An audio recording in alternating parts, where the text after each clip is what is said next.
Collusion.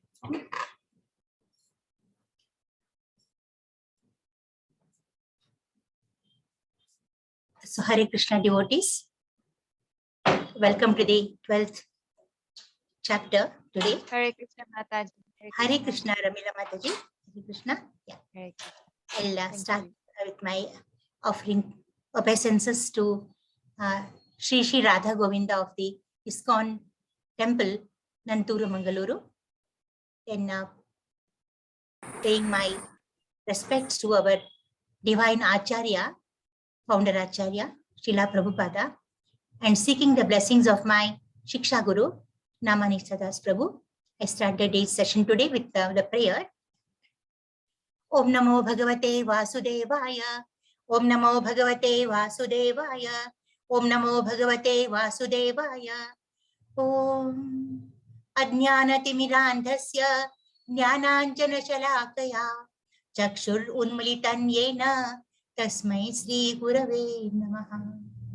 Sri Chaitanya Manobhishtam Stapitam Yena Bhutale Swayam Rupa Kadamaiham Datati Swapadantikam. He Krishna Karuna Sindho Dinabandho Jagatpate Gopesha Gopika Kanta Radha Kanta Namostute.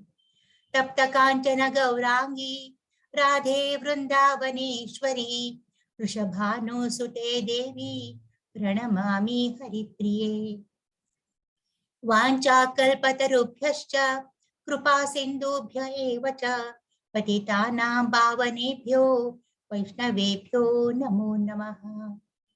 Namo Vishnu Padaya Krishna Preshtaya Bhutale Srimate Bhakti Vedanta Swamin Iti Namini. Namaste Saraswati Devi Gauravani Pracharini Nirvishesha Shunyavadi Paschatya Deshatarine. Jaya Sri Krishna Chaitanya Prabhu Nityananda Shri Advaita Gadadhara Shivasadi Gaura Bhakta Vrinda. Hare Krishna Krishna Krishna Hare Hare Hare Rama Rama Rama Hare Hare. Hare Krishna Krishna Krishna Hare Hare Hare Rama Rama Rama Hare Hare. Hare Krishna Krishna Krishna Hare Hare Hare Rama Rama Rama Hare Hare. Hare Krishna devotees. Now last time there was a Hare Krishna, all of you. Hare Krishna. Last time there was a little there was a mistake. I did not record the first part of the 11th the second part of the 11th chapter in the beginning. So I'll be doing that since the 12th chapter. The chapter today that we are going to deal with is devotional service. Okay, it is Bhakti Yoga.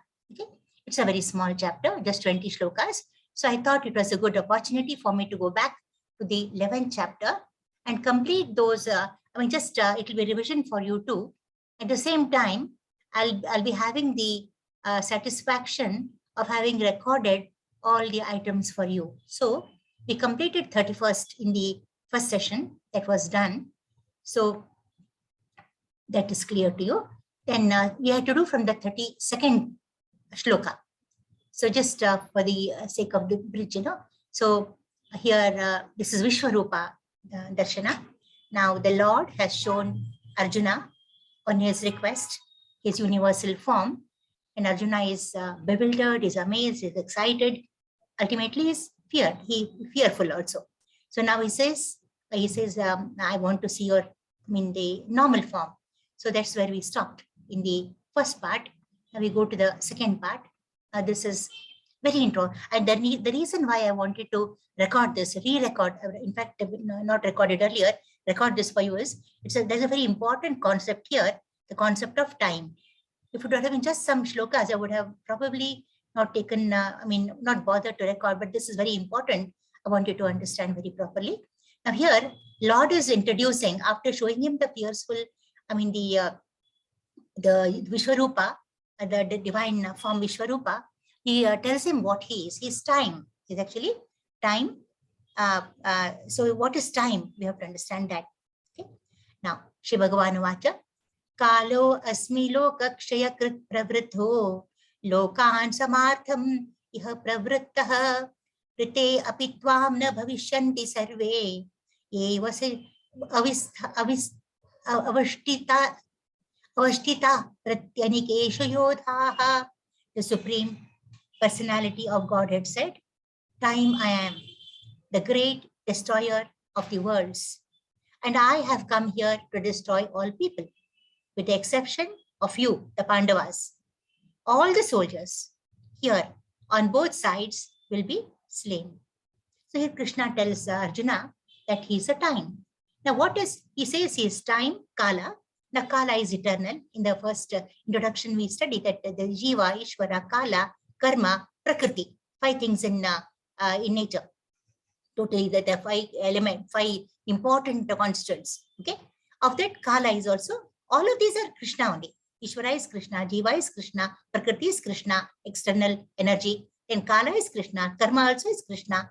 But of all these 5 elements, Kala, all are actually eternal. Only Karma is not eternal. Okay, Karma is not eternal. It can be vanquished. But Kala is eternal. It is eternal time. And what does he mean by Kala? We say Kala Bandhu. Kala is, the time of destruction has come. We say time of destruction.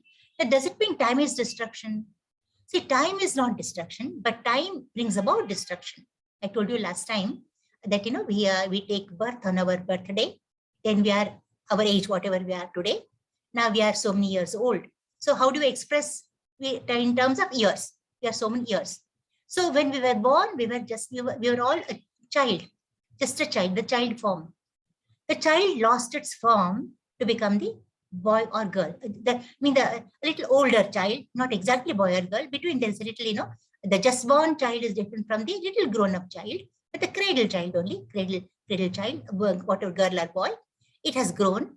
So when it has grown, from there it grows into, of course, the boyhood or girlhood, which is able to walk and talk and all that. Then into adolescence, little more advanced stage. Then you get into the youth. Then you become old. Then you become stable for some time. Then you vanquish. Now, what happened in all this? You have seen the image even earlier. One of the chapters I showed you. How the child form dies to give rise to the little older child. Little older child, the whole stage dies to give rise to the boyhood or the girlhood. The girlhood or boyhood has to die again to give rise to the adolescent age. So that is being destroyed.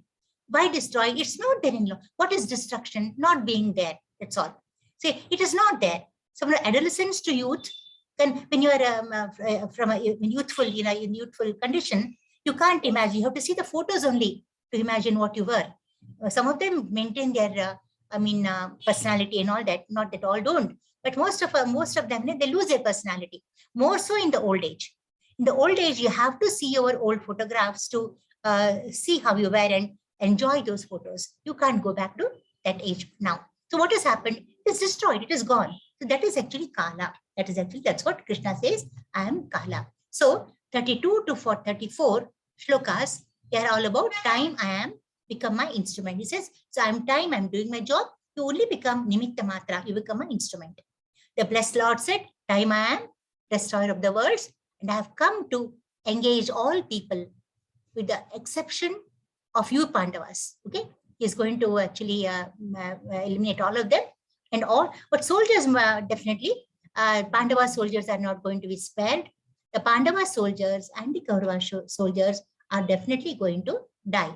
And my reflection I wanted to share here. Now just I'll try to make it a slideshow for some time. Yeah. After seeing the terrible form of Vishwarupa, Arjuna asked Krishna about the purpose of his mission of the devastating force. He says, why have you taken this ferocious form, Krishna? Please tell me, what is the purpose? I asked you to show me your divine form, the universal form. That's fine. But you could have shown me the universal form in its all pervasiveness and its gigantic personality. But I see much more in that. I see there are terrible teeth in certain, faces, and there are people being devoured. They're getting into, demigods are getting into you. They're coming out, and the sages are, some of them are astonished, some are excited, some are amazed, some are happy. All this is there. What is happening here now? Some are praying, and then later you showed me about the Kauravas also in you. Now, what is why are you showing what is the purpose of showing this particular form to me? Then this form of the Supreme Lord is the all-devouring giant, eventually devouring all, the Brahmanas, Kshatriyas, and all except for the few Pandavas. So, except for the 5 Pandavas, all are going to be devoured. Krishna presents himself in that form of all-devouring time. Arjuna is seeing here the Kala Rupa of Sri Krishna. That is, his form as the all-devouring time. The marching onslaught of time consumes even the greatest of personalities. In this context, I mentioned about some great people like Einstein and Mahatma Gandhi, Radhakrishna, Dr. Radhakrishna, the great, architect, the great teacher actually, whom we all emulate. So great personalities, they were also consumed with time. They're not there today. They were there. We remember them for their great work that they actually left behind, and for their personalities. Their photos are hanging on the walls, but they are not there. Including celestials, even gods are not there. See, gods also have a lifetime. They have to go, including Brahma. Brahma has a lifetime of 100 years. So even he can't say. So Arjuna sees them entering the universal form with folded hands in subservience to the Kala Rupa of the Lord. At the same time, he sees the sages and perfected souls extolling the Lord with their thoughts, words, and deeds. So some of them are amazed at the beautiful form, the divine form. So as you all know, this form was not only seen by Arjuna, it was also seen by the demigods who also had divine vision. They could see it. Okay. Now they should owe their, they owe their the favor that they got from the Lord to Arjuna, because Arjuna asked for the form, Lord showed it. But then all are not having the same emotion. Some are excited, some are amazed, some are afraid, and some are very happy. So some sages are very happy. They're extolling the Lord with their thoughts, words, and deeds. All are not scared. To Arjuna, who did not want to fight, the Lord tells him that even if he did not fight, every one of them would be destroyed, for that was his plan. Everything in this earth, on this earth, happens according to the plan of the Lord. He says, Arjuna, whether you are going to kill them or not, it is immaterial. They are going to die. Somehow they are going to die. In that context I told you last time, you sometimes feel, I wish I had not gone there. I wish he had not gone, she had not gone there. This would not have happened. You feel like that. But that it would not have happened there in that particular way, but in some other form, it would have happened.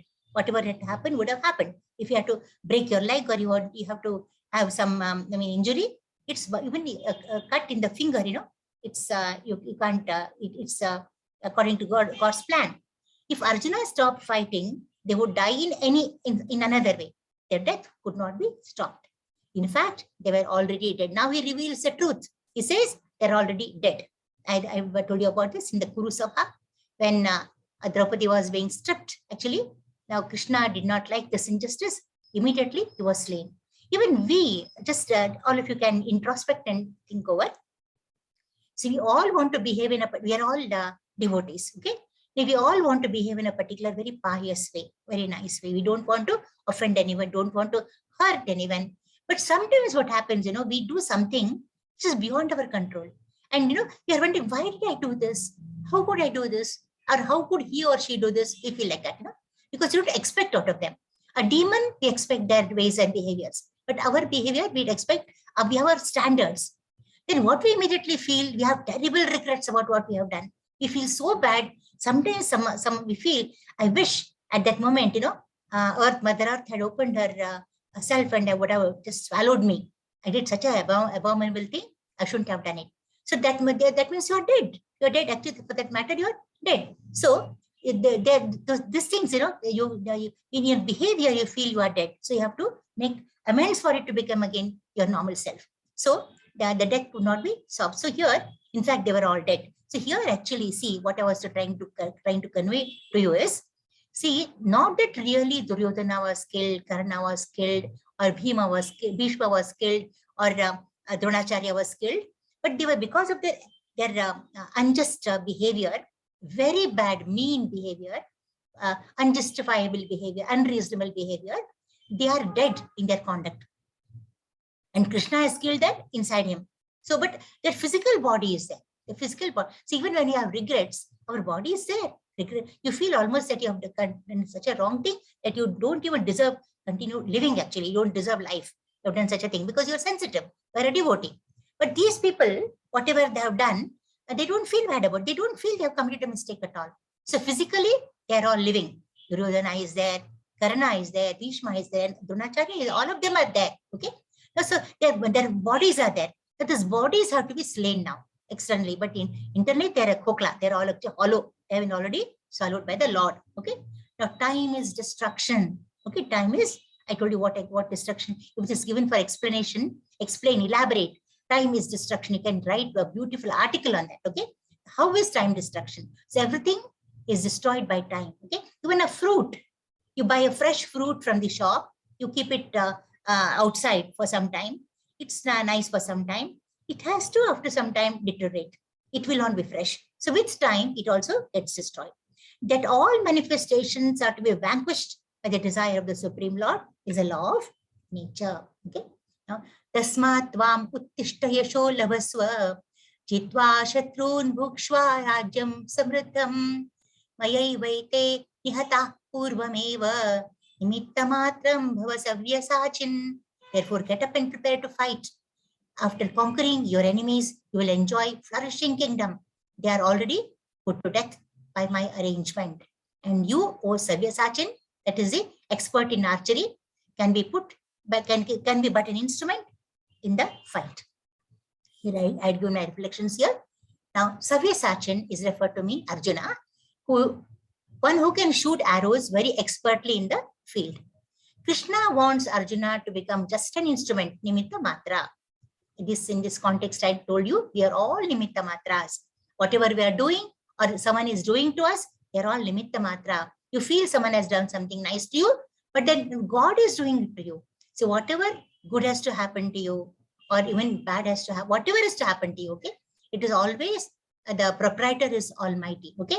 If bad is not bad in the real sense. It is to teach us a lesson. And from there, he's going to see that we elevate to higher levels. It's not to never, God is our father and mother. He will never punish us. Okay. So we all are nimitta matra. God is the doer of everything. The people, if you know this, you have no problems at all in life, in the world. The people Krishna wants Arjuna to fight and kill have already been slain by the Lord as per his plan. Every event happens according to the plan of the Supreme Personality of Godhead. There is a specific plan being carried out in this material world. Everything is planned. Okay, for everyone there is a plan. Okay, plans are different. They're totally different. This cosmic man, it's a script written by the Lord. One word cannot be changed from here to there. Absolutely perfect. Okay? This cosmic manifestation is a chance for the conditioned souls to go back home to Godhead. We have, after 84 lakh species, actually lifetimes, we have got this human life form. Why? To elevate ourselves in spirituality. See, all the animals before human being, they have been eating, sleeping, doing all the things that, any animal would do. But if we also, thinking that we are the highest evolved, most highly evolved animal, start behaving like them, then what is the use of getting this human form? Now, along with, see, we are of course, from the four-legged monk ape-like form, we have become the two-pegged bipedal forms, and we have got 2 hands, 2 legs. More or less, we are animals. We are animals only, actually, glorified, very highly evolved animals. But if we also, but at the same time, we got the power to read, talk, because we developed language, we developed our own skills. And why did we? How did we develop that? Why couldn't the animals do it? Because we had the intelligence to do it. Now, who gave the intelligence for us to do it? God gave the intelligence for us to do it.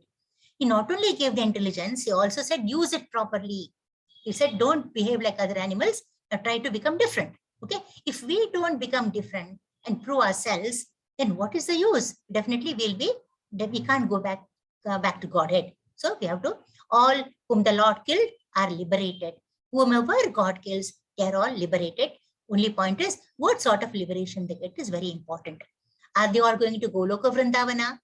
We do not know. All the demons also are killed by the Lord. They also get liberated, but they all actually they merge with the Sayujya Mukti.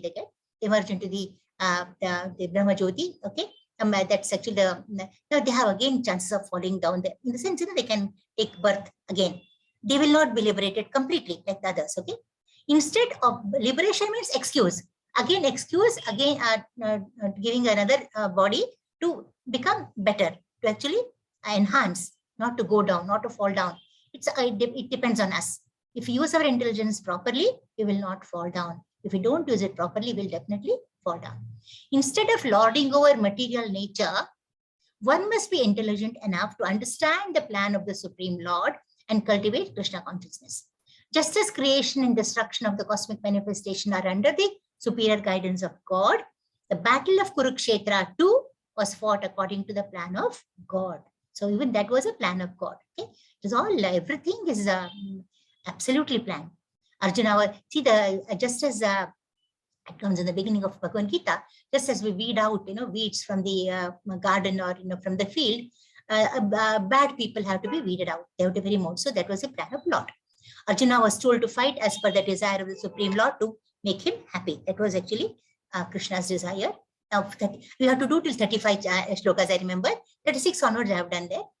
Dronam cha bhishmam cha jayadradam cha karnam tathanyan apiyodha viran maya hatam stvam jahima vyatistha yudhyasva jetasi rane sapatnan.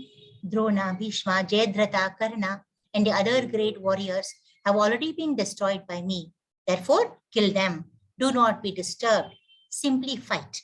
You will vanquish your enemies in the battle. That's what he tells him. The Lord is so kind and merciful to his devotees that he wants to give the credit to his devotees who carry out his plan according to his desire. In this context, I told you last time that the father makes the child carry a very big bag. This is carried, but the small child is so small.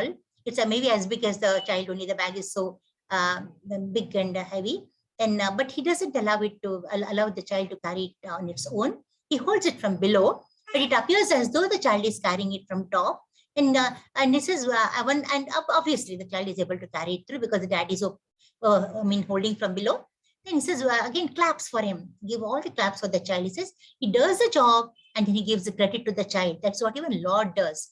Since everything happens according to the Lord's plan, one should understand the plans of the Supreme Personality of Godhead through guidance of the spiritual master. So all this, though plans are there, we can't understand as human beings what his plans are. Okay, so we have to have a bona fide spiritual master. Follow the plans and succeed in the struggle for existence. Okay, and this is here we see Krishna answers Arjuna's questions. Now, time I am. This is just a mission to destroy everything. For the image sake, I'm showing this to you. All the people except Pandavas. And we come to indicates, even if Arjuna did not want to fight, they will die anyway. Okay. The last one. Yeah.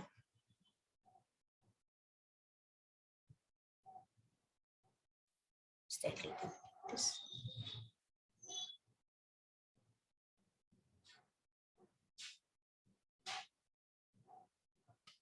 Moving.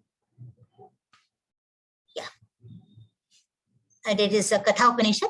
All Brahmanas, Kshatriyas, and everyone will be devoured like a meal by the Supreme Lord.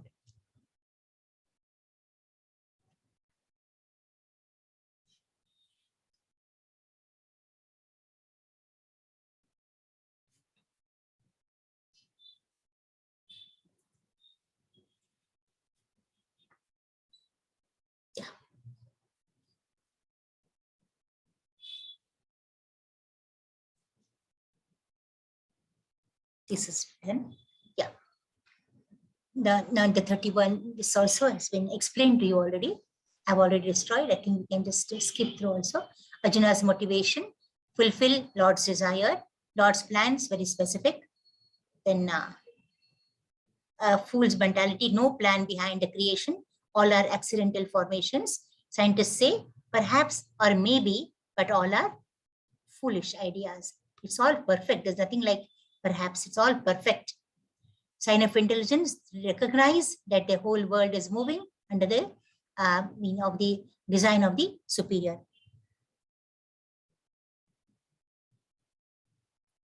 Yeah.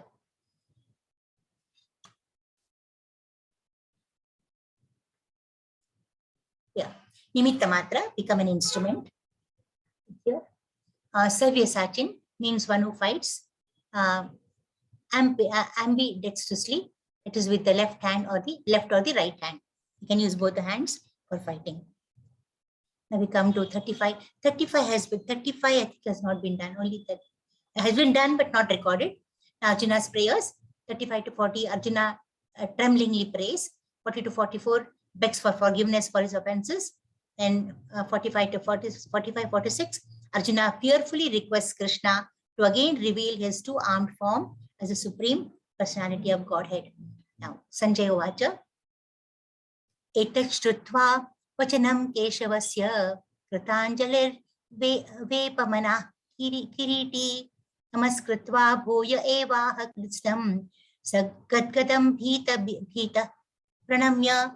Here, the Sanjaya said to Dhritarashtra, O king, after hearing these words from the Supreme Personality of Godhead, the trembling Arjuna offered obeisances with folded hands again and again. He fearfully spoke to Krishna in a faltering voice as follows.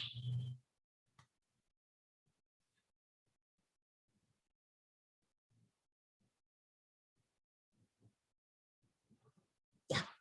Arjuna, after hearing from Krishna about the outcome of the battle of Kurukshetra, became enlightened, and as a great devotee and friend of the Supreme Personality of Godhead, he said that everything done by Krishna was quite fit. Now he is happy. Meenakshi, you have raised the hand.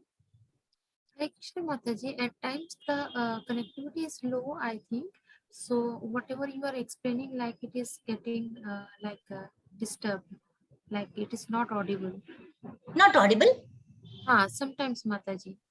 Like just now it got disconnected, so it was not audible. Also, there is a black patch on the screen, Mataji. If Where you can is that? see. Yes, yes. Where is the black patch? Mataji, you have opened that participants and that behind that there is a black patch. Yes, just now it went away, Mataji. Oh, I'm not seeing it. It's gone, is it? Is it gone? Yeah, now gone, Mataji, now gone. Hare Krishna, yes. Now am I audible? Yes, Mataji. Audible, no? Hare Krishna. I think maybe recording will definitely have it, but I'm surprised. Become stable and unstable network problem happens sometimes. Is it okay now? No issues, Mataji. Yes, Mataji, it is okay. I think now. up to here, I had done this. This is recorded or not, I do not know. Arjuna understood herein that when the battle of Kurukshetra was being concluded in outer space, why was Arjuna happy? Tell me.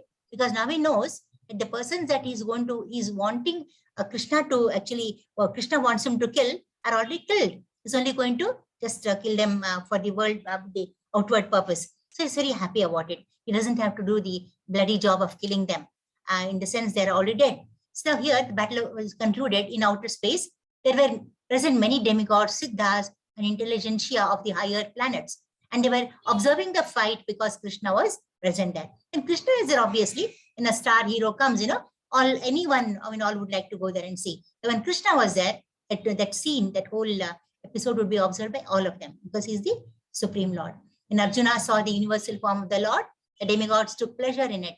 But others were demons and atheists could not stand it. Always, they say, angels and demons can't stay in the same place. The demons they fly away, they run away when they see the angelic people or pious people. Okay, So out of their natural fear, they just run away.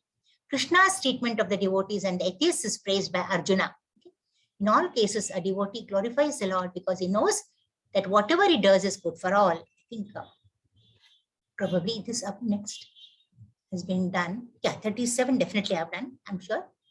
Yeah, I think that concludes. I mean, that we will stop with the 11th chapter here. Now continue with the our 12th chapter. We'll come to today's, yeah, it's a beautiful chapter again, a cute small chapter. Now it is Bhakti Yoga. So are you all satisfied now with the recording being done? Is it okay, Meenakshi? Yes, Mataji. Hare Krishna. If no one answers, I'll think that I'm talking to, first of all windows will be closed. I feel I'm talking to my computer. Okay. I don't think there are people. Devotees. Please convey Mataji. Yeah. Are you satisfied with the recording being now done for the latter part of 11th chapter? Yes, Mataji. If at least some response should be there, and otherwise I may have to now open the window and then call specifically a person and ask for the response. I think I'm talking to my computer. I don't feel online is one problem. Offline is very nice, but kindly respond when I ask a question. Okay, I'll be very happy. Now this is the Bhakti Yoga.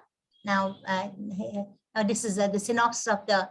I think there's no need to go into detail because in the 11th chapter. Lord Krishna shows him the universal form, and but what does Arjuna want? Ultimately, wants to see the two-handed form. Because, and one more thing, it's been told in the 11th chapter that the two-handed form is actually very difficult to be actually shown by the Lord and seen by us too. The 400 forms, one has to be very fortunate enough to see the two-handed form. That's about the chapter 11. And in 12th chapter, Arjuna being attached to two-handed form wants to clarify his position. Now, Arjuna himself, he asked in the 12th chapter, his first question is, Lord, please tell me, which is perfect? Is devotional service perfect? Is worship and devotion perfect? Or is worship in worship of the impersonal form, unmanifested form perfect? Now, why does he ask this question? The reason is, Arjuna is he actually believes in worshipping the two-handed form. He believes in devotional service. So he wants to know whether what he's doing is right or not. Okay. So that's what Arjuna, that's the first question. I'm going to read the shloka now. After hearing and seeing Lord's inestimable impersonal opulences, Arjuna again wants to hear about devotional service. Now in the 11th chapter, he saw the Vishwarupa. Now he wants to know more about the devotional service. Now what Bhakti Yoga or devotional service throughout in Bhagavad Gita, from the second chapter onwards, it is being mentioned. Okay. Now every chapter has emphasizes, harps upon Bhakti Yoga. So that's it's going, but this is totally concentrated. This chapter is completely focused on Bhakti Yoga. Now to clarify his position as a devotee who works for Krishna as opposed to a jnani who renounces the work. Okay. Now devotee and jnani are they have a difference. Jnani, he renounces the work, but actually goes on mental speculation. Okay, goes on reading these scriptures and says it may be like this, may be like that. All keep actually or only mental speculations. But devotee straight away goes to the deity, the Lord, and starts worshipping, offering services in devotional mode. To clarify his position as being attached to the personal form of the Krishna as superior to the universal form or the unmanifested Brahman. He wants to clarify now which is more perfect, whether the impersonal form is perfect or the personal form is actually perfect. So verse 12 to 1, 12.1 to 12.7, it's bhakti over impersonalism. Now, what is bhakti and what is impersonalism? Let's see comparison there. From 8 to 12, progressive stages of devotion. How do you, from the highest to the lowest, what are the stages of devotion? 13 to 20, qualities that endear one to Krishna. That will be done tomorrow. Even the second part of B will be doing, but most of the complete will be complete in A today. It's a small chapter. Arjuna Vacha, Evam Satata Yukta Ye, Bhakta Swam Paryupasate, E Chapyaksharam Avyaktam, Tesham Ke Yoga Vittamaha, Arjuna inquired. Which is considered to be more perfect, Lord? Those who are properly engaged in your devotional service, or those who worship the impersonal Brahman, the unmanifested? Okay, the impersonal manifestation, either in this material world or in the spiritual world of the Supreme Lord, is a problem for meditation. Obviously, see, for me, I'm finding it so difficult to do online. See, it's impersonal. Actually, I'm not seeing you. You are seeing me. I'm not seeing you. So I'm talking to my computer. That's all. Okay. And if you don't talk, then I'll be thinking I'm talking to air. There's no one at all. Okay. So that is a problem. It's not that time, but you're somehow managing. You're trying to cope with this only.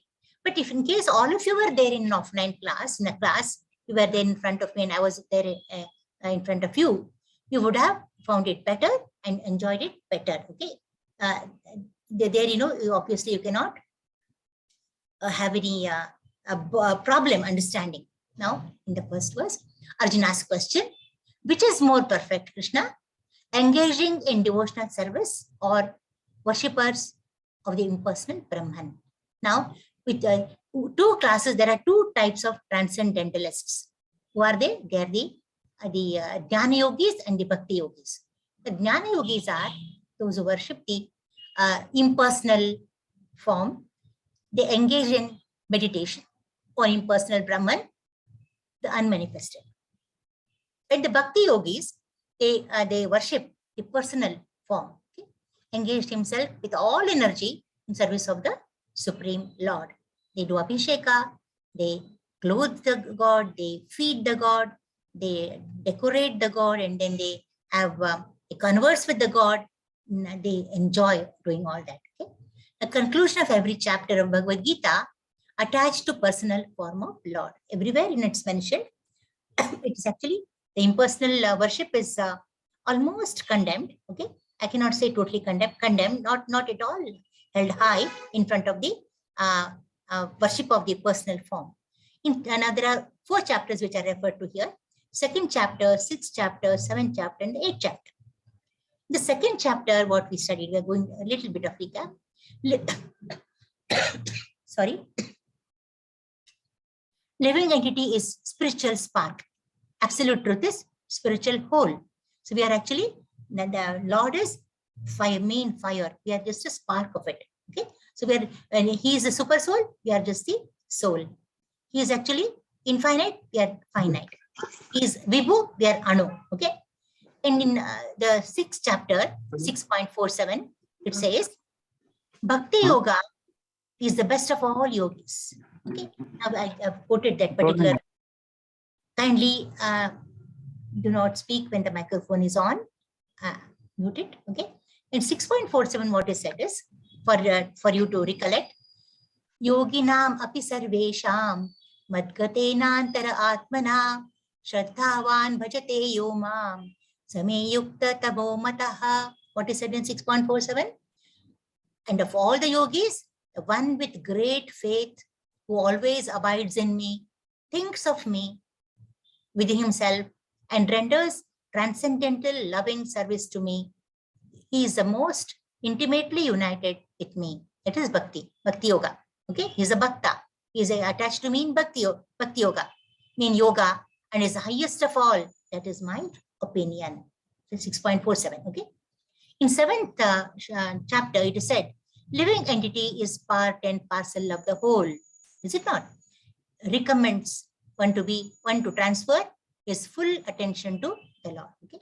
In the 8th, let me try to make it a slideshow. We share better.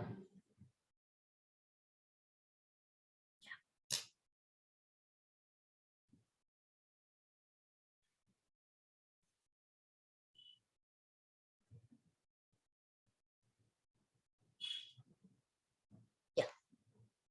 So living entity is part and parcel of the Supreme, and one is full of attention to it. Like, this is coming in the way. Yeah. Recommends one to transfer his full to the all the possible personality of Godhead. In the 8th one, yeah. Anyone who thinks of Krishna at the time of death, at once goes to the spiritual sky, to the abode of the Lord. Okay? So the 8th chapter, it is said that. So what is singing of Krishna? Devotion again. And here you part and parcel of the whole, and recommends full transfer to attention to him in second devotion. So all of these are talking about devotion only. In 6.47, Bhakti Yoga is spoken of. In the second chapter, we are all a spiritual spark, and a spark of the absolute complete truth whole. So one way to have association of the Supreme Personality of Godhead is through devotional service. It is amply clear. Okay, and this I read to you. 12.2. Shri Bhagavan Uvacha Mayyavesh Mano Ye Mam Nityayukta Upasate Shraddhaya Parayopetas Te Me Yukta Tamamataha. The blessed Lord said, he whose mind is fixed on my personal form, always engaged in worshipping me with great and transcendental faith, is considered by me to be the most perfect. See, he also wants personal worship. The Supreme Personality of Godhead said the same thing. Those who fix their mind, I think that's it's repeated here. This is the devotee worshipping the Lord. So he likes us. Lord likes us. Lord Krishna's opinion, those engaged in devotional service are the most perfect. Why most perfect? Why are they most perfect? Because they fix their minds on my personal form. Now, worship me with great and transcendental faith. Always engaged in worshipping me. The devotees engaged in worshipping me, is it not? So we also, is it not? We in a house, the eldest person in the family would definitely love if all of them they relate to him in whatever, they tell him what is happening in the house. He should have the know-how about all the things happening in the house. If he's sidetracked and if he's actually ignored, he'll feel very bad, very hurt. Being the head of the family, he actually commands that respect. He doesn't demand it, he commands it, and we should give the due respect that he deserves. Okay? Now, this is the actions and Krishna consciousness. Now, there are two types. Krishna conscious activities are not material because everything is done for Krishna. It is called as Krishna karma. It's actually all for Krishna. Whatever you do, it's all for Krishna only. A pure devotee is in full samadhi, totally in a state of samadhi. Okay, the equanimity of mind. Okay, because of his constant engagement, what does he do with the equanimity of mind? He chants, he hears, Shravanam, cooks for the Lord, shops for the Lord, goes to buy fruits, flowers, and all the ingredients required for making prasadam, all that, clothes for the Lord, everything for the Lord. Washes temple or dishes, etc. Does not waste a single moment. A Krishna conscious person does all his actions in full samadhi. That's the reason why, even when I feel actually, at least I experience it. When I think or when I'm praying, when I'm doing something, any amount of work that I do, I never feel tired. And I think you also would have experienced that. Is it not? Do you experience such a thing? Devotees? Do you experience it? Yes, Mataji. Yes, Mataji. Yes, Mataji. Very good, very good. Yeah, I'm very happy. Yeah. So when you're doing something, think of Krishna. And some people, women especially, even men, I do not know, they'll be singing they'll be Venkatesha Suprabhata in the morning and doing the course, and they'll be singing some nice devotional songs and doing cooking actually. And then they don't feel at all, they have cooked so much. And on the contrary, they're very happy for two things. One is, Lord at the mind back. And secondly, music itself is actually it's invigorating. It actually energizes you. Those vibrations, your own vibrations, they help you. And sometimes you listen. Maybe when you can't do it yourself, you put the radio on, it'll be something, some devotional song happening, and you start doing the work. You don't feel the tiredness at all, actually. So that is because we're in samadhi then. We're actually concentrated on the work we are doing. Okay. Now, this is it. Etvaksharam anirdesham avyaktam paryupasate sarotragam achintyam cha kutastham achalam dhruvam. This is actually the third, fourth shloka. This is to be. So let me put it to the side. You can see it. Yeah. 3, 4 shlokas. Tveksharam anirdesham avyaktam paryupasate sarvatragam achintyam cha kutastham achalam dhruvam sanniyam mendriya gramam sarvatra samabuddhaya te prapnuvanti mam eva. So last line is getting my style.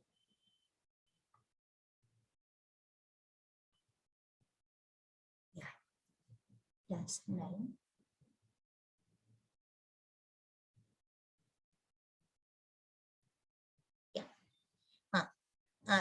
Te prapnuvanti mam eva sarvabhuta hite rataha. That's the shloka. Now we come to its implication. Yeah. And this is but those who fully worship the unmanifested, impersonal form, that which lies beyond the perception of the senses, the all-pervading, inconceivable, fixed, and immovable. So, what are they worshipping? Worship the unmanifested. It has no form. The Brahmajyoti or the effulgence has no form, unmanifested. That which lies beyond the perception of senses. If something is not seeable, then what is the use of our senses? Can you see it? You can't see it. You can't hear it. You can't talk to it. Yeah. So it is actually beyond the perception of senses. The all-pervading, inconceivable, all-pervading. The sun rays are pervading everywhere.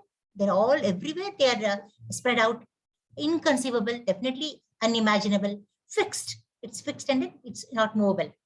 The impersonal conception of the absolute truth, by controlling the various senses and being equally disposed to everyone, such persons engaged in the welfare of all at last achieve me. They have to endeavor a lot.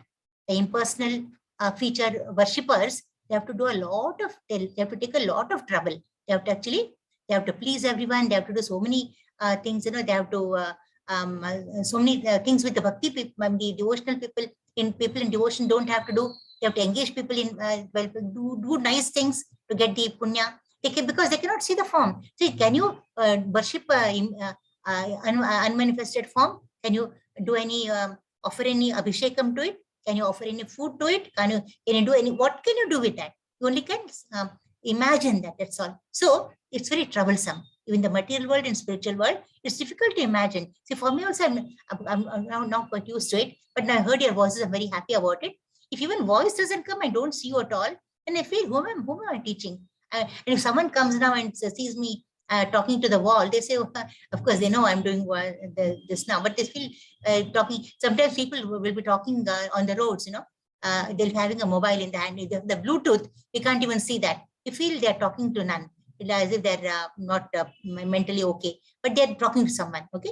It's so very difficult. It's very difficult. If the person is right in front of you, you can converse. So this is the troublesome part, is actually the impersonal worship.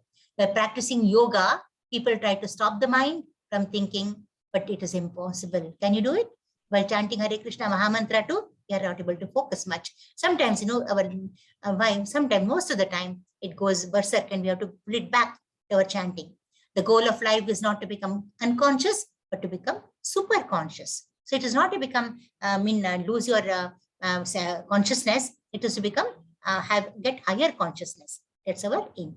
Now, those who worship unmanifested will also reach Krishna eventually and surrender. But goals are the same. Both have the same goal. Now, what are the characteristics of impersonal conception of the absolute truth? We'll see now. And first and foremost, very simple, unmanifested. It has no form. Secondly, beyond sense perfection. You can't see, you can't hear, you cannot, that's beyond our sense perception. Okay?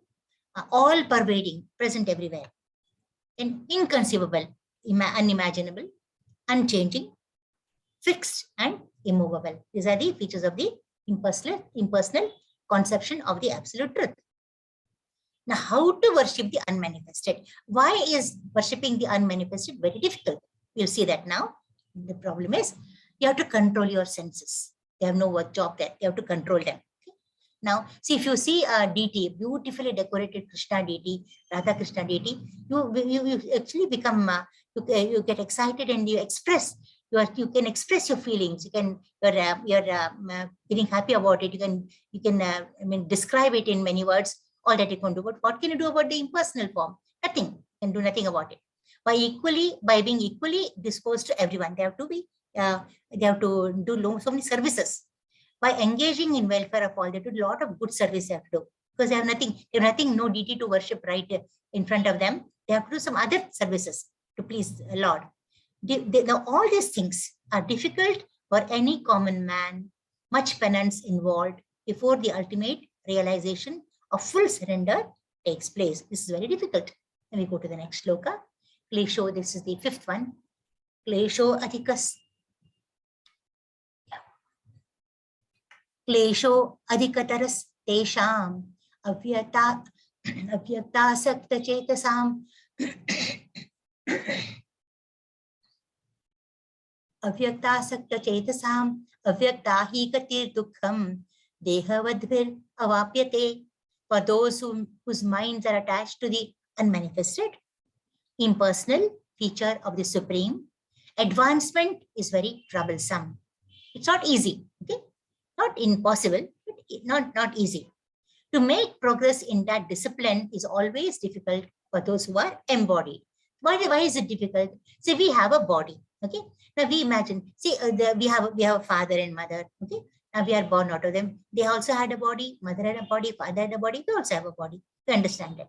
So supposing, now I'll just give a very, a little it's a painful thing. Supposing the father or mother is not there. Child is fatherless, an orphan. It has to imagine who his parents were there. Supposing, unfortunately, the child has not even seen the photo of their parents. Very unfortunate.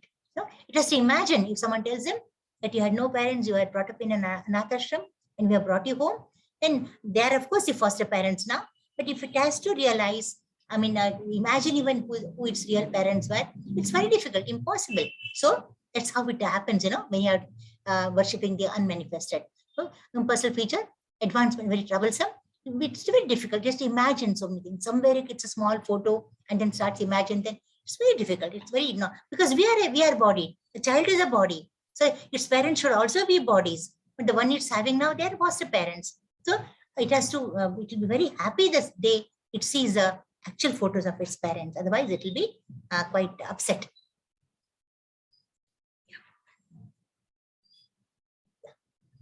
The path of impersonance is troublesome and very difficult. Okay, two groups of transcendental, we have already discussed this. Transcendentalists are there. Who are they?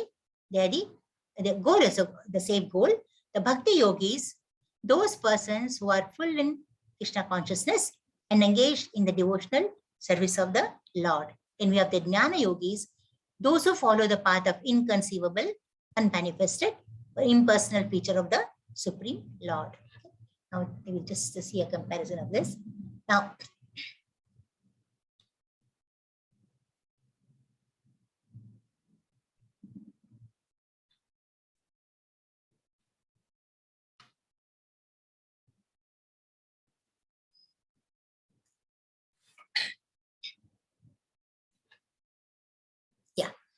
the transcendentalists are of two types, bhakti yogis and jnana yogis. Jnana yogis follow the path of the inconceivable, unmanifested, impersonal feature of the Supreme Lord. Bhakti yogis are in full Krishna consciousness, engaged in devotional service to the Lord. Always they are worshipping, they're doing some service to the Lord all the while. Though the goal of both is the same, Jnana Yoga is troublesome. Bhakti Yoga is direct service to the Supreme Personality of Godhead. It's easier and is natural for the embodied soul. We have a body. We also want to see Krishna as a body. We want to see him like us. He'll be very happy. In fact, in that too, we want to see the two-handed form. Four-handed form, not bad. You're not very, anyway, not very upset about it. But then the Vishwarupa, you'll definitely not be very happy to worship every day. You want a two-handed Krishna, a Laddu Gopal who is having a Laddu in his hand, or Krishna with a flute in his hand, with Radha Rani, then that you would definitely love to worship. The Bhakti Yogi accepts the deity of Krishna as worshipable because there is some bodily conception fixed in the mind. However, worship of the Lord in the temple is not idol worship. Now we see it in the temples. Normally what we see is, they're made up of stone or wood, or some material, the shaligrama or whatever it could be, or some sangamarmar or the white deities, the different materials used. But they don't think that there is idols, they're not just idols. They live that is prana pratisthapana. They're actually empowered with life, So with all the primary procedures, lot of procedures are there. They're given, they're actually enlivened. So they're not just idol worship. As in the Vedic literature, worship may be saguna or nirguna. Meenakshi, is the an internet problem? Are you able to hear? Meenakshi? Hare Krishna Mataji, yes, it is Audible? getting Because I got a message here that times. internet is unstable. That's why I asked you, Now only it is not audible, Mataji. Not audible? Unstable. Now audible, Mataji. Now audible. Oh, I think there's some internet. It's going to happen everywhere, Mother Steady. I think I'll change my position tomorrow. I'll change it to a better place in the house. Yeah.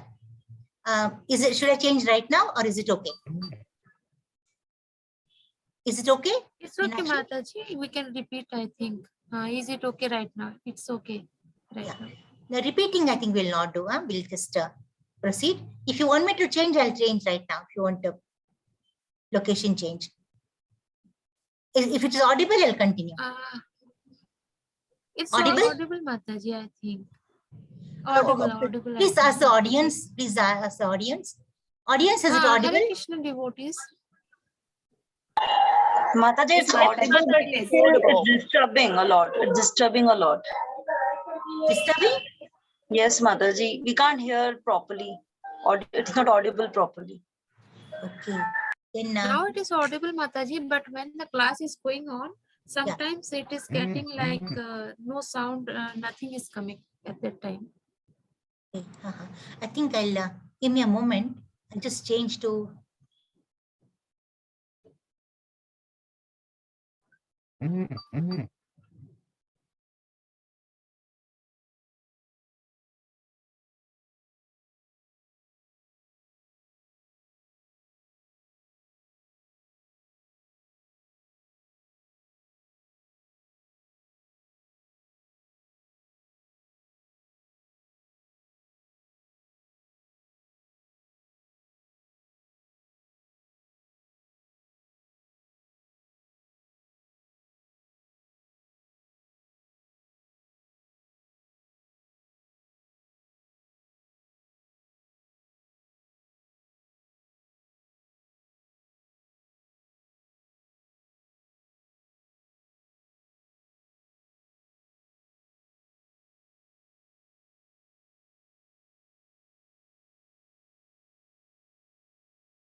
Is it okay here? Is it okay here? Yes, Hare Krishna. Yes, Mataji. Yes, Mataji. Yes. No problem here? Okay, fine. Yeah. Is there any problem? Let me know. So, Saguna and Nirguna worship. So, that's very important. The Saguna is the characters that Lord has, Even material is again a characteristic that the Lord actually, he's made up of that. Of the supreme possessing or not possessing attributes. Saguna, it is having certain attributes. Nirguna, not having certain attributes. Okay. Now, normally we say, Lord has all good qualities, does not have the otherwise qualities. That is Saguna, having good qualities. Saguna, Nirguna is not having the adverse qualities. Okay? So, worship of the deity in the temple is Saguna worship. Okay? But the Lord is represented by material qualities, which are stone, wood, oil paint, and so on. But don't think that it is limited to only that. It's not just, you cannot say it is stone, the Lord is stone, because we say in the case of Gopal, Sakshi Gopal, Gopal actually travels from the temple to the place where he has to give witness. So he can walk, the deity can walk. And in the case of Kshir Chor Gopal, the deity is able to hide a pot of the Kshir, that is the prasadam, for the sake of Madhavendra Puri, when he actually wanted, he had liked the fragrance very much. So how can a deity do it, tell me? In the case of Ramakrishna Paramahamsa, Durga Devi actually, she opens up and eats the prasadam because he says, Mama, Ma, you have to eat my prasadam. So see, you can't imagine, but this really happened. It's not, these are not stories, they really happened. So you cannot think they're made up of stone. Even deities can walk, they can talk, they can respond. So, but in the form of Lord, these materials are not actually material. That is the absolute nature of the Supreme Lord. You have to understand that. Okay. Analogy. Now mailboxes, and then the we say that there will be so many mailboxes, along some real ones and some actually imitation ones. Now you have to, but what should we do? You have to post our our letter in the authorized post box. If you just drop it into an unauthorized one, it will not reach the destination. So even here, you have to worship in the proper way. That is what is meant here. To do it the proper way, then definitely your prayers are reached to the Lord. God also has an authorized representation in the deity form, and that is called as Archa Vigraha, present in the temple. An incarnation of the Supreme Lord will accept service through that form from the man in conditioned life. So the Archa Vigraha is actually empowered, it's enlivened by all the, the primal, all these procedures. It's given, say, we call it in Sanskrit, Prana Pratisthapana. There actually, it's given life. For a devotee, there is no difficulty in approaching the Supreme immediately and directly, simply by the guidance of the bona fide spiritual master. But for everything we need a spiritual master. Okay. In fact, in some temples, I remember having been told is that if something is wrong in the temple, the deity comes in the dreams of the priest and tells him this is wrong here. And when he goes and sees it is really wrong there. So how can you imagine if it's just a stone or just a piece of material that can't do all this, So here, spy master is very important. You have to learn through him by offering regulative obeisances unto the deity, hearing the glories of the Lord, and by eating the remnants of food or stuffs offered to the Lord. That is prasadam. So for a devotee, there is no difficult. This is not difficult, You can always worship the Lord.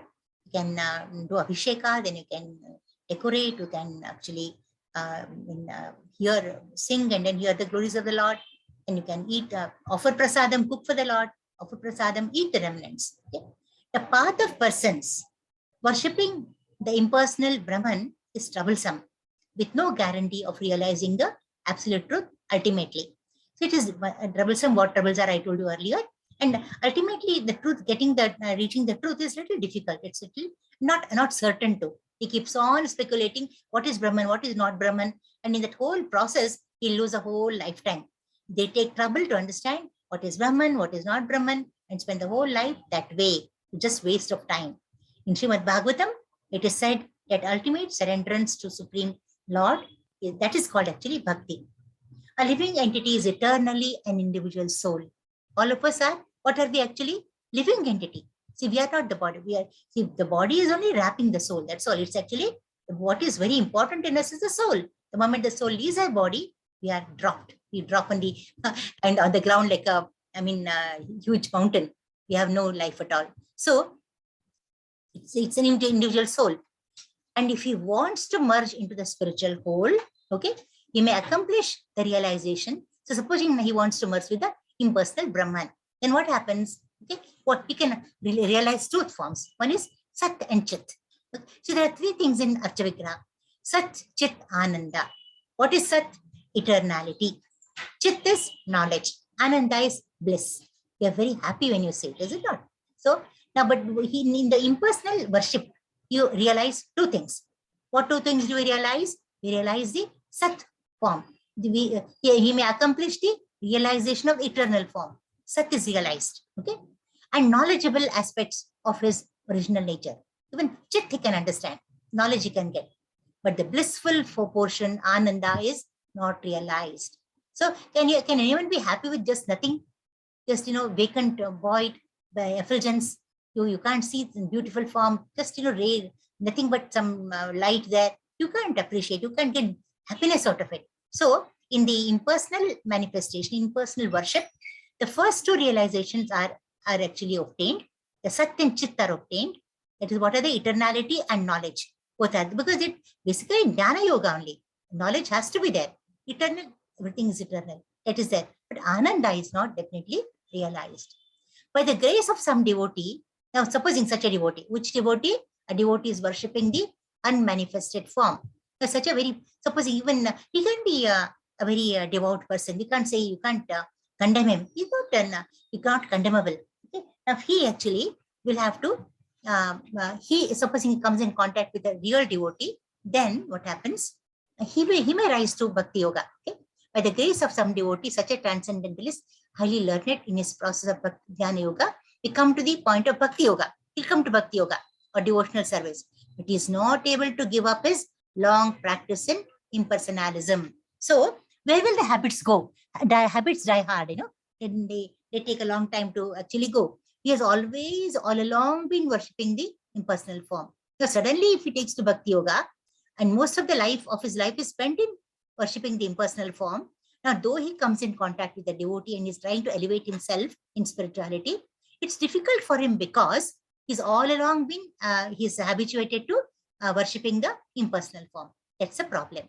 Therefore, an embodied soul is always in difficulty with the unmanifest. Okay, both at the time of practice and at the time of realization. When practicing is so difficult, worshipping something which you can't see is difficult, and realization also is definitely difficult, not like the devotee.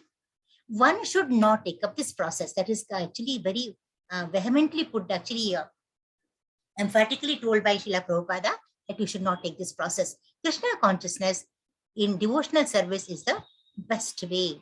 If one wants to ignore this devotional service, there is the danger of turning into atheism.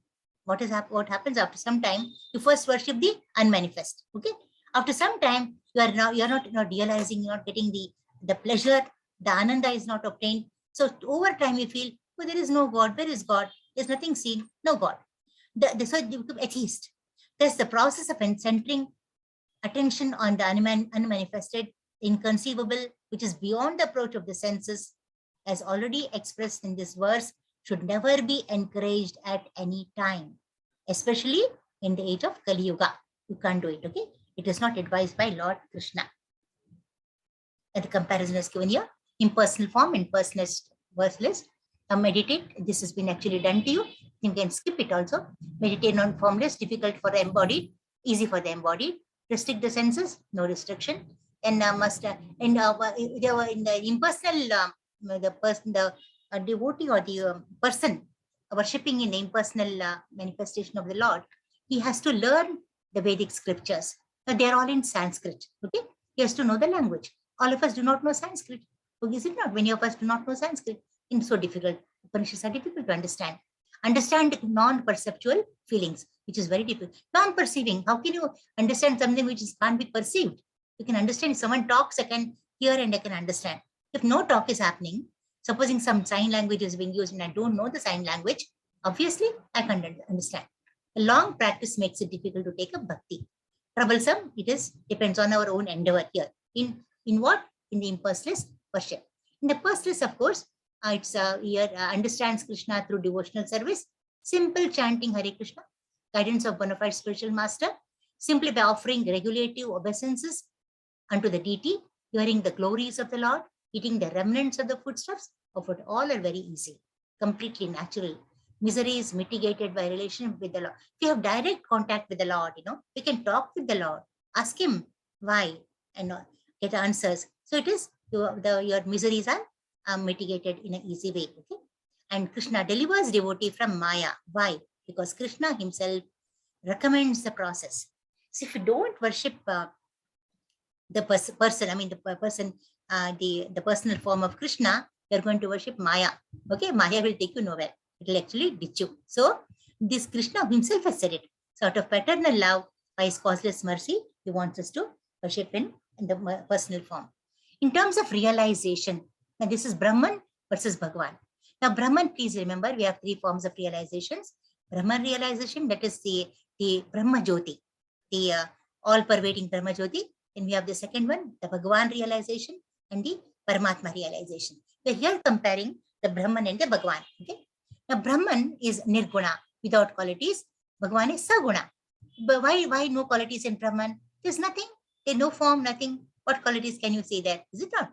In Bhagavan, Saguna. There are qualities. Okay, we see all. We can see the form. We can see the material. We can see its beauty. We can see all that. Now in Brahman, both are inconceivable. Of course, Brahman is inconceivable itself. You can't imagine it. But the Bhagavan form possesses inconceivable potencies. Its opulences are inconceivable.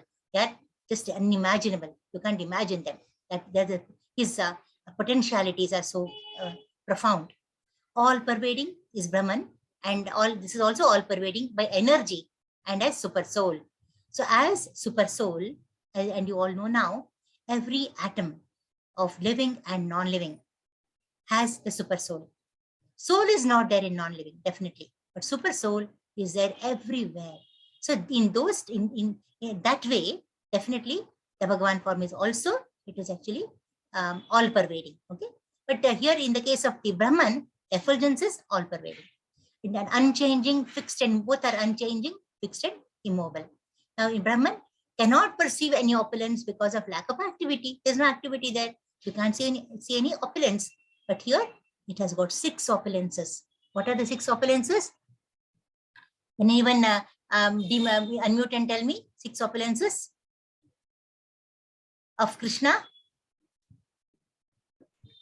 Hare Krishna. Please, Devotees, you can unmute yourself. What are Krishna's 6 opulences?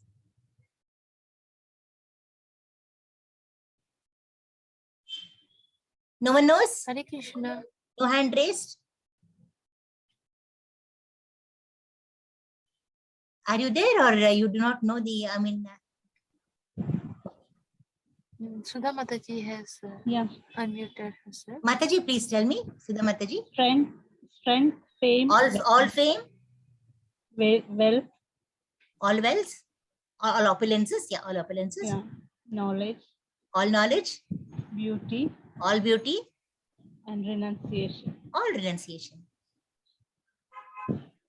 And one more is there actually. All strength, all strength. Strength, yeah. Yeah, 6. Okay, 6 opulences. Now, risk of not realizing absolute truth at the end. Success is guaranteed as nothing is lost. So here uncertainty is there, here there is certainty. May realize the eternal Sat, knowledge, and Chit, aspect of the original nature, partial realization. That is called partial. Sat, Chit, Ananda is complete. Okay, now here it is partial. Only Sat and Chit are actually realized. But in Bhagavan, you see eternity, you see Sat, Chit, and Ananda, bliss. Bliss is Ananda. Okay, that also is realized here. It includes Brahman and Paramatma realization also. Okay, that's the difference.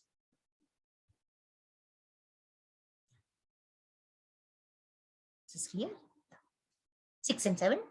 Ye tu sarvani karmani mayi sanyasya matparaha ananyenaiva yogena mam dhyayanta upasate tesham aham samuddartha mrityu samsara sagarat bhavavina chirat partha maya veshita chetasam.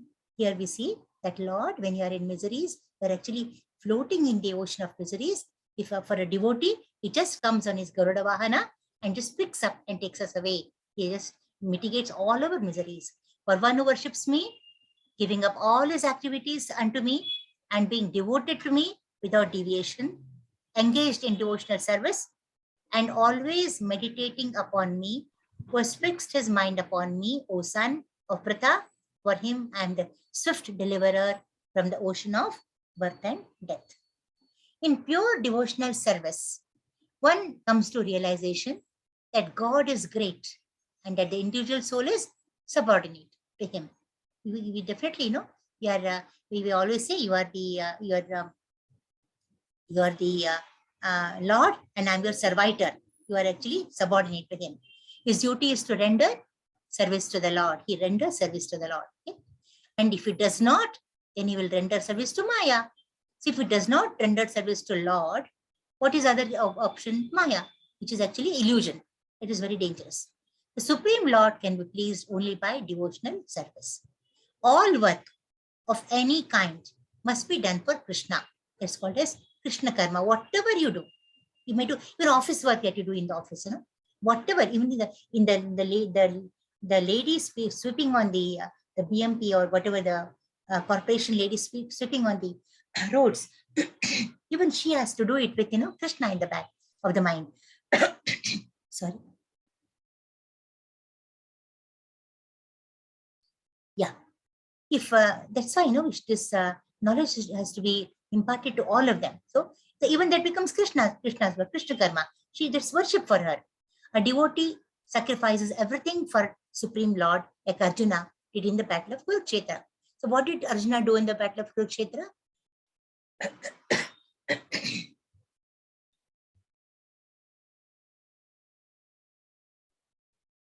He actually fought for the sake of Krishna. Krishna wanted him to fight. So even though he did not want to fight for himself, for the sake of Krishna, he got prepared to fight.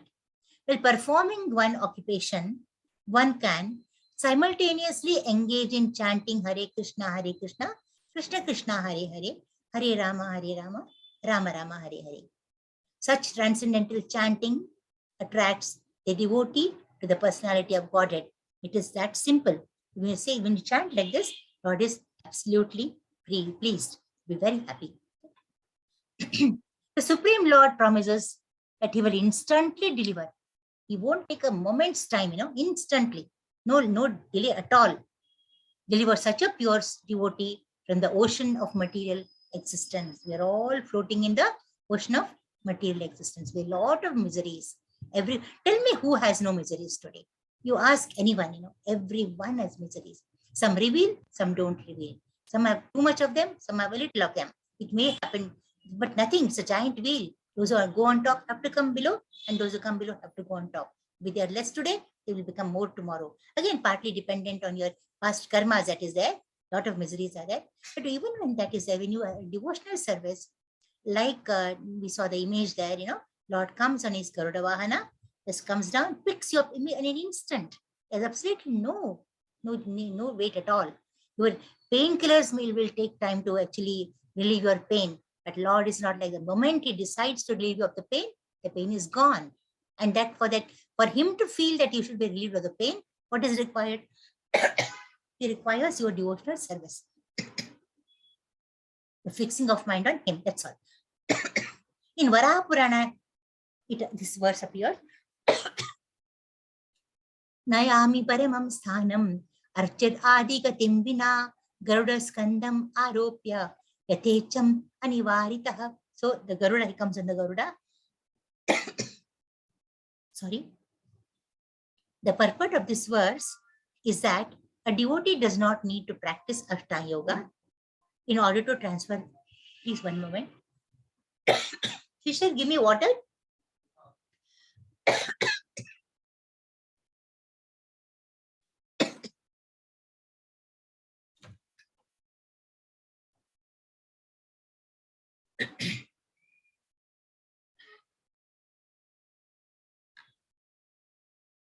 The purport of this verse is that a devotee does not need to practice Ashtanga Yoga in order to transfer his soul to the spiritual planets.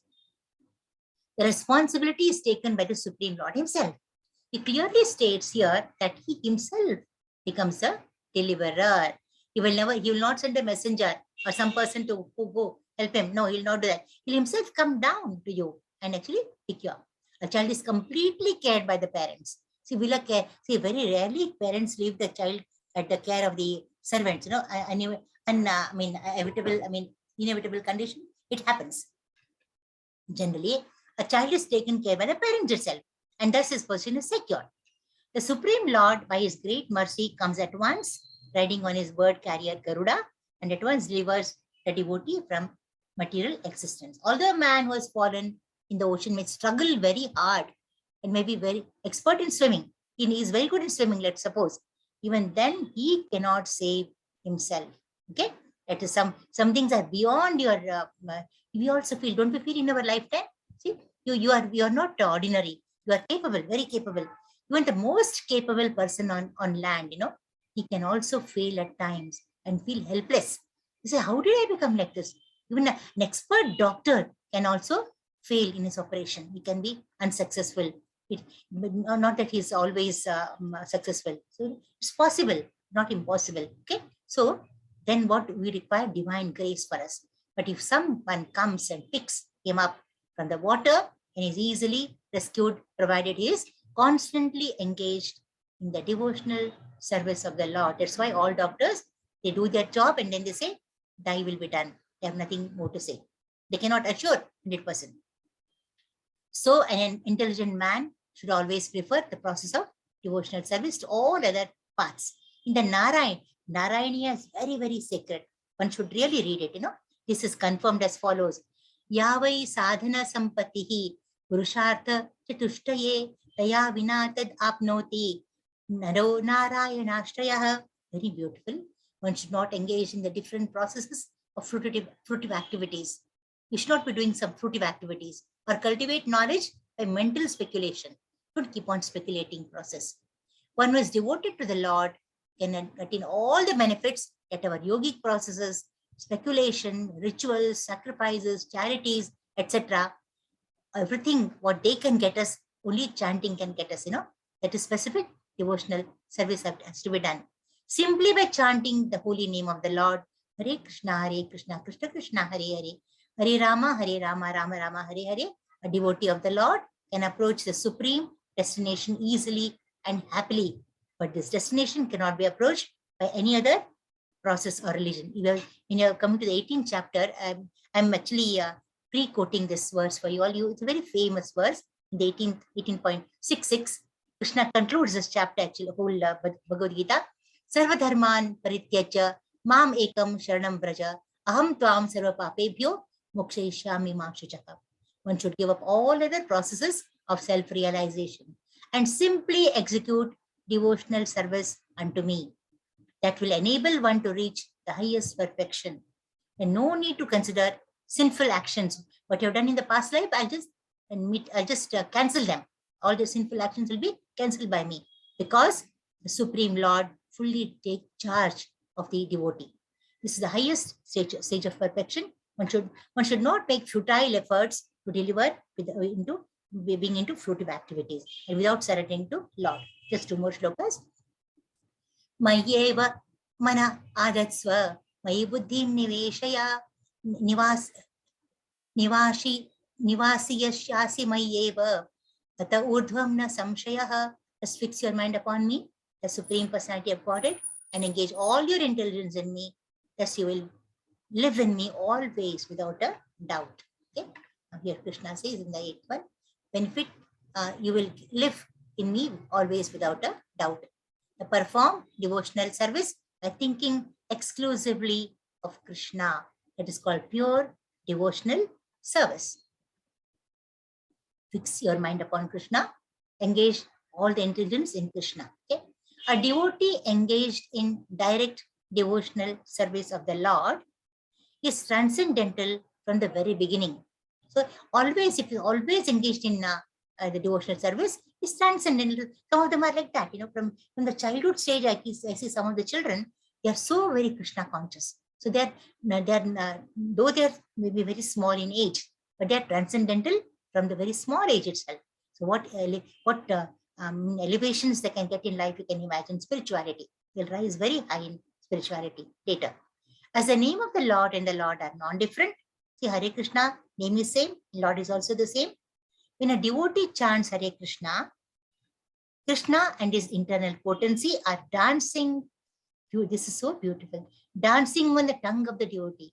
So when you're chanting next time Hare Krishna, you remember that when you're saying Hare Krishna, Krishna is dancing on your tongue. You will enjoy it much more. Okay? When he offers Krishna food, Krishna directly accepts his eatables, and the devotee becomes Krishna is by eating the remnants. In fact, they also say when you chant, Lord comes and actually embraces you, relax it. A non-devotee cannot achieve all this. Atha chittam samadhatum shaknosi mai sthiram abhyasa yogena tato mam ichhaptum dhananjaya. My dear Arjuna, O winner of wealth, if you cannot fix your mind upon me without deviation and follow the regulative principles of Bhakti Yoga, in this way you can develop the desire to attain me. Now, what are these regulations? You have to know that. They are very simple, not difficult. Difference, you have to get up early in the morning, then you have to do There are there are basically two processes, the transcendental and the Bhakti Yoga. There are two processes. The first one is in Bhakti Yoga, again, there are two processes. One is a person who is attached to Krishna, direct attachment to Krishna. One is not directly attached to Krishna. So the first one who is attached to Krishna is in transcendental love. Okay. The second one is not attached to Krishna. Someone has told him, who told him Krishna is very great, Krishna is almighty, he's a supreme personality of Godhead. So he knows it, but he takes time, he wants time to get attached to Krishna. But the latter, one is not attached to Krishna, has to follow some prescribed rules and regulations. But ultimately, through those following the rules and regulations, he will become very close to Krishna. He'll easily become transcendental in his love. Okay. What are those? It's actually Bhakti Yoga it's a purificatory process. So all our senses are highly contaminated. They're material, highly contaminated. They need purification. So only method is, it's not any detergent soap or something, which is advertised. It's nothing but Bhakti Yoga. Senses are always impure, engaged in sense gratification with no love for the God. Why are our senses contaminated? All the while you're thinking of material things, only things which the mundane world actually demands. Nothing for the sake of the Lord. I always keep on saying, we have a body and soul. For the body, we do everything. We clothe the body, we buy the best of the dresses, buy best of the shoes. We entertain everything we do for the body. But the soul, which is hidden in the heart, which can't be seen, what are we doing in the whole day? Nothing almost. If you're not into devotional service, it's a great crime. And this will pass off. Definitely. Our life will just go like this. And the last day, in the doomsday, when you look back, you built a big house, you made everything for your children, for your wife, for every relative. In the office, you were a very renowned, absolutely popular person, everything fine. But what did you do for you to please your soul? If you say the answer is no, then you have to again come back. You have to birth and death cycle will continue for you. And in what form you have to, in where you are going, which soul you are going to actually, where the soul is going to enter which body, we do not know. It could be even an animal's body. Because if it's absolutely no devotional service, it can even be, you may become an animal. It's impossible. It's quite possible. Okay. The senses are very impure. So the stage of love, in the purified state, they come into contact with the Lord. And that is Bhakti. Through Bhakti Yoga, you have to purify our senses. That stage of love can be achieved only by devotional service. This love of God is in the dormant. So all of us have it in the dormant stage, okay, in the heart. In fact, even our the soul and the super soul, they are not dormant. They're hidden in the heart. Then we can't see them. But our love is dormant. It is to be revived by becoming free from contamination of the material association. So the whole day, keep some time aside for bhakti. Otherwise, always, dovetail your activities to Krishna. So whatever you do, whatever, even while sleeping, you keep on chanting and sleep. So whatever you do there are so many things we do. You bathe, there are so many, you can go naming the activities you do. Every activity will dovetail to Krishna. Remember him. Okay. It has to be revived by becoming free. The regulative principles of Bhakti Yoga are to be practiced under the guidance of a spiritual master. What are those? No, very simple. They're not very difficult, but not too easy either. Okay. So that you have to get up early in the morning, take a bath, enter the temple, very fresh, and offer prayers, chant Hare Krishna, or then offer flowers, cook the food for Krishna prasadam, then offer the prasadam and take the remnants of the prasadam. That's very important. Yeah. Now, and what are the regulative principles? This just for the image sake. Now, just if one cannot perform devotional service, then follow the regulative principles, Bhakti Yoga, and you will develop a desire to attain perfection. Those who have not developed attachment for Krishna, now what do they have to do? How to achieve that pure stage of love? That's a question. Practice devotional service. Then how to follow the regulative, devotional services? You have to the guidance of a spiritual master, and anyone can practice very easy, and the success is definitely guaranteed. But you have to, there is surety of course, reaching Godhead, but then you definitely have to develop the transcendental love for Krishna. That's very important. Okay? The last shloka for the day.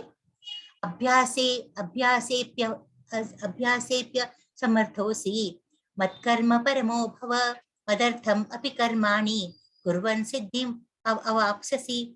If you cannot practice the regulations of Bhakti Yoga, if you can't do that, then just try to work for me. Okay, you can build a temple, you can be one of the workers there, you can do it, you can do anything for the temple, because by working for me, you will be coming to perfect stage. You can give donations to the temple where Krishna is being worshipped. Okay, you can do anything for Krishna's sake, that will be definitely accepted by Krishna. Now, work for Krishna, perform devotional service. If one cannot follow the regulative principles of Bhakti Yoga, then what should you do? There is Krishna Karma you have to do. How to perform Krishna Karma? You have to propagate the Krishna consciousness movement. Okay, help in those who are doing it, help them at least. You can do that. Every endeavor needs capital, money is required, organization is there, you have to help the organization. Then work is required, like admins, there's so many admins, co-hosts here, so many people, that work is very important. Like in other businesses, work is required here. Can help build a temple, help in publication, etc. Even 1 rupee, 10 rupees, whatever you can. Your 1 rupee given with devotion, with love, with all, love for Krishna in devotion can become infinite amount later, That's very important. Give with full mind. That's also very good service. You can do it. If one cannot sacrifice the results of his activities, at least sacrifice some percentage of his results. So even some money can be given, whatever you do, we don't mean to say so much. We don't specify the amount, anything. And moreover, what we give, is not made public. It's not publicized. So even if we give nothing, no one will know. Of course, nothing no one will give. Just even a rupee in a cover, it's most welcome, But that you have to give it love and affection. But if you can give more and if you give less, then what God will, he'll not definitely, you'll see that your level of earning becomes less. If you give, it becomes more. Like the mother, when she breastfeeds the baby, she gets more milk. Okay, so that way, if she stops feeding for whatever the reason, the milk starts actually drying up. So the more you give from the spring also, when the more the water is drawn from the spring, water springs from within. If you just stop it artificially, then there'll be no spring at all. So the more you give, the more you get. The more in the sense, what is that more? More is multitude. It's not one. It's not in actually arithmetical proportion. It's actually, it is just can't imagine. It's phenomenal. Okay, so you get several times, thousands of times what you give. You have to experience to actually realize and believe that it happens. I think we'll stop at that. It's the last shloka. We'll be going to this tomorrow. So I'll say the last prayer, and then I'll close the session and then open it for discussion. So now, Vancha kalpatarubhyascha kripa sindhubhya eva cha patitanam pavanebhyo vaishnavebhyo namo namaha. Ananta Koti Vaishnav Vruddhi ki jai, Bhakta Vruddhi ki jai, Srila Prabhupada ki jai. Hare Krishna. Stop sharing. Stop recording also.